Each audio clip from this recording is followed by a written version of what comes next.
Hi friends, ஒரே ஒரு வாட்டி மாங்காய் சீசன் முடியறதுக்குள்ள இந்த சட்னி செஞ்சு பாருங்க. அவ்வளோ அட்டகாசமா இருக்கும்.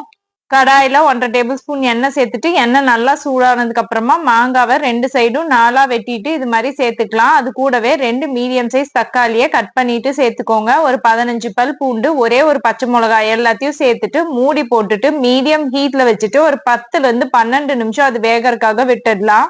10 நிமிஷம் ஆயிடுச்சு. மாங்காய் தக்காளி எல்லாமே நல்லா வெந்து வந்திருக்கு. இது மாதிரி தக்காளியோட தோலை மட்டும் நம்ம நீக்கி எடுத்துடலாம். இப்போ ஒரு சின்ன மிக்சி ஜார்ல மாங்காவோட சதையை மட்டும் எடுத்து சேர்த்துக்குவோம். தோல் வேண்டாம். எல்லா மாங்காவோட சதையும் எடுத்து சேர்த்துட்டு நம்ம ஏற்கனவே வேக வச்சிருந்த தக்காளி, பூண்டு, பச்சை மிளகாய் எல்லாத்தையும் சேர்த்துக்கலாம். அது கூடவே ஒரு பெரிய வெங்காயத்தை பொடியா நறுக்கி வச்சிருக்கேன், அதையும் சேர்த்துடலாம். கூடவே 1/2 டேபிள் ஸ்பூன் தனி மிளகாய் தூள், ஒரு கைப்பிடி அளவுக்கு கொத்தமல்லி இலைகள், 1/2 டேபிள் ஸ்பூன் உப்பு எல்லாத்தையும் சேர்த்துட்டு நல்லா மைய அரைச்சிக்கலாம்.